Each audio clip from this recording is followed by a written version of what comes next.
नमस्ते दोस्तों, ट्रेडर्स और इन्वेस्टर्स।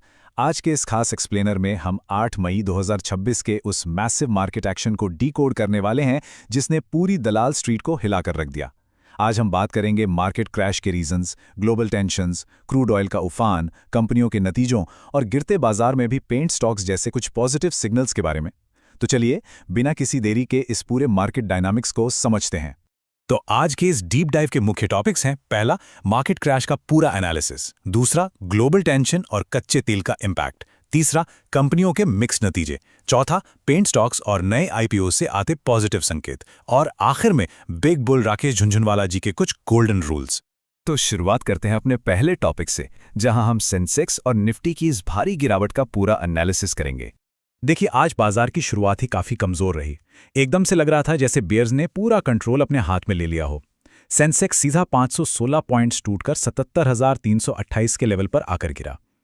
वहीं अगर निफ्टी की बात करें तो उसने 24,300 के लेवल को क्रॉस करने की कोशिश जरूर की, पर वहां टिक नहीं पाया। आखिर में करीब 112 पॉइंट्स की गिरावट के साथ 24,213 के आसपास क्लोज हुआ। काफी ड्रामेटिक दिन था, है ना?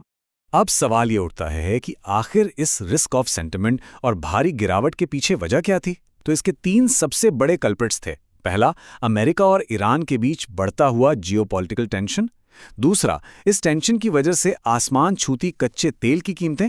और तीसरा, सबसे बड़ा फैक्टर था एफआईआईज यानी फॉरेन इंस्टीट्यूशनल इन्वेस्टर्स की लगातार बिकवाली, जिसकी वजह से अपना रुपया भी गिरकर 94.67 प्रति डॉलर पर आ गया। इन सब के मिक्स ने मार्केट में इतना डर पैदा कर दिया कि इंडिया विक्स, जो अपना फेयर गेज होता है, वो सीधा 3% से ज्यादा उछल गया। लेकिन अगर हम पूरे मार्केट की तस्वीर देखें तो सब कुछ लाल नहीं था। एक डिफेंसिव सेक्टर रोटेशन देखने को मिला, जहां आईटी स्टॉक्स में 1.21% की बढ़त हुई। ट्रेंड जैसे कंजम्पशन स्टॉक्स भी ऊपर थे, पर मार्केट को सबसे ज्यादा नीचे धकेला बैंकिंग सेक्टर ने। हैवी वेट्स ने काफी निराश किया, खासकर एसबीआई जो लगभग 6.66% गिर गया, और एचडीएफसी बैंक में भी भारी सेल ऑफ देखने को मिला। आगे बढ़ते हैं अपने अगले सेक्शन की तरफ, जहां हम समझेंगे कि कैसे ग्लोबल टेंशन और कच्चा तेल अपने इंडियन पोर्टफोलियोज पर भारी दबाव डाल रहे हैं। मैक्रो लेवल पर देखा जाए तो इस पूरी प्रॉब्लम की जड़ इंटरनेशनल लेवल की हलचल है। ब्रेंट क्रूड ऑयल का $101.3 प्रति बैरल के लेवल को पार कर जाना कोई छोटी बात नहीं है। स्ट्रेट ऑफ हॉर्मुज के पास अमेरिका और ईरान के बीच जो ताज़ा मिलिट्री एक्शन हुए हैं, उन्होंने शांति की सारी उम्मीदों को बड़ा झटका दिया है। और देखिए, भारत जैसे देश के लिए जो अपनी एनर्जी नीड्स के लिए इंपोर्ट पर इतना ज़्यादा निर्भर करता है, कच्चे तेल का $100 के पार जाना जाहिर तौर पर एक बहुत बड़ी नेगेटिव खबर है। इसी ग्लोबल डर का सीधा असर हमें नंबर्स में भी दिख रहा है। विदेशी निवेशकों ने रिस्की एसेट से दूरी बनाते हुए सिर्फ एक ही दिन में इक्विटीज से 3488 करोड़ रुपए निकाल लिए। ये एक क्लियर इंडिकेटर है कि जब भी डर का माहौल बनता है तो एफआईआईज इमर्जिंग मार्केट से अपना पैसा खींच लेते हैं। इससे ना सिर्फ मार्केट की लिक्विडिटी कम होती है, बल्कि हमारी करेंसी पर भी भारी दबाव पड़ता है। अब आते हैं अपने तीसरे टॉपिक पर, कॉर्पोरेट अर्निंग्स, जो आज एक मिक्स्ड बैग रहा। जहां बड़ी बैंकिंग कंपनियों ने निराश किया, वहीं कुछ स्टार्टअप्स ने काफी लचीलापन दिखाया। अगर हम एसबीआई के Q4 नतीजों के चार्ट और आज बनी रेड कैंडल्स को गौर से देखें तो वहां सेल ऑफ का रीजन साफ समझ आता है। बाजार को उम्मीद थी करीब 20,312 करोड़ रुपए के प्रॉफिट की, लेकिन एक्चुअल नंबर्स आए 19,684 करोड़। हालांकि पिछले साल के मुकाबले प्रॉफिट 5.6% बढ़ा है, पर क्योंकि ये मार्केट के एस्टिमेट्स को बीट नहीं कर पाया, इसलिए हमने स्टॉक में एक भारी सेलिंग आते हुए देखी और शेयर करीब 4.5% तक टूट गया। वहीं दूसरी तरफ स्टार्टअप्स की दुनिया का चार्ट एक बिल्कुल ही अलग कहानी बयां कर रहा है। एक तरफ स्विगी है, जिसने अपना लॉस कम करके 800 करोड़ रुपए पर ला दिया है और साथ ही रेवेन्यू में 45% का एक शानदार उछाल दर्ज किया है। पर इसके ठीक उलट अर्बन कंपनी का घाटा 50 गुना बढ़कर 159 करोड़ रुपए हो गया है। अब सवाल है कि अर्बन कंपनी का लॉस इतना अचानक क्यों बढ़ गया? इसके पीछे एक रणनीतिक कहानी है। असल में स्नैपडील और प्रोंटो जैसे नए कॉम्पिटिटर्स को टक्कर देने के लिए कंपनी अपनी 10 मिनट की क्विक सर्विस इंस्टा हेल्प का बड़ी तेजी से विस्तार कर रही है। पिछले ही क्वार्टर में इस सर्विस ने 27 लाख ऑर्डर्स पूरे किए। मार्केट शेयर कैप्चर करने की इस अग्रेसिव रेस में भारी कैश बर्न हो रहा है, जिसका सीधा असर कंपनी की बॉटम लाइन पर पड़ा है। चलिए, अब आते हैं अपने चौथे सेक्शन पर, गिरते हुए लाल बाजार में कुछ हरियाली और पॉजिटिव संकेत भी थे, खास तौर पर पेंट स्टॉक्स और आईपीओ के रूप में। जैसा मैंने पहले कहा, सब कुछ लाल निशान में नहीं था।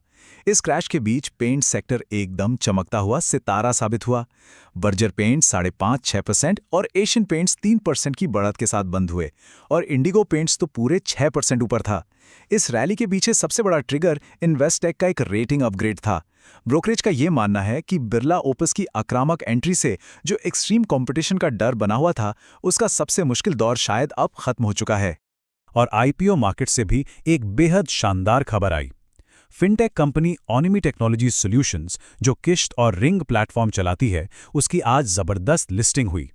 ब्रॉडर मार्केट में इतना पैनिक होने के बावजूद ये स्टॉक बीएसई पर 11.69% के तगड़े प्रीमियम के साथ 191 रुपये पर लिस्ट हुआ। ये दिखाता है कि मजबूत फंडामेंटल्स वाली कंपनियों के लिए बाजार में हमेशा जगह रहती है। अब वक्त है अपने आखिरी और सबसे इंपॉर्टेंट सेक्शन का, बिग बुल के गोल्डन रूल्स। ऐसी वोलेटिलिटी और पैनिक के माहौल में शांत रहने के लिए राकेश झुंझुनवाला जी की सलाह बहुत काम आती है।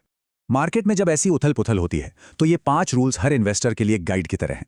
पहला रूल, गिरावट देखकर घबराहट में बेचना या तेजी देखकर लालच में खरीदना, ऐसी गलती कभी नहीं करनी चाहिए। दूसरा, निवेश हमेशा कंपनी के बिजनेस और कैश फ्लो की गहरी रिसर्च के बाद ही होना चाहिए। तीसरा, हमेशा मजबूत मार्केट लीडरशिप वाली कंपनियों में ही इन्वेस्ट करें। चौथा, शेयर बाजार में कभी भी लोन या उधार लेकर पैसा नहीं लगाना चाहिए। और पांचवा, सबसे अहम नियम, ट्रेडिंग और लॉन्ग टर्म इन्वेस्टिंग का माइंडसेट बिल्कुल अलग होता है, इन्हें कभी मिक्स नहीं करना चाहिए। बिग बुल की ये कोर फिलॉसफी तो बिल्कुल याद रखने लायक है। मार्केट में करेक्शन आना एक प्राकृतिक प्रक्रिया है। इतिहास गवाह है कि हर बड़ी गिरावट के बाद बाजार में एक शानदार तेजी आती है, और बाजार हमेशा उन लोगों को इनाम देता है जो गिरावट के दौरान धैर्य रखकर निवेशित रहते हैं, ना कि उन्हें जो डर कर अपना पोर्टफोलियो बेच देते हैं। इस एक्सप्लेनर को खत्म करने से पहले एक काफी जरूरी सवाल हम सबको खुद से पूछना चाहिए।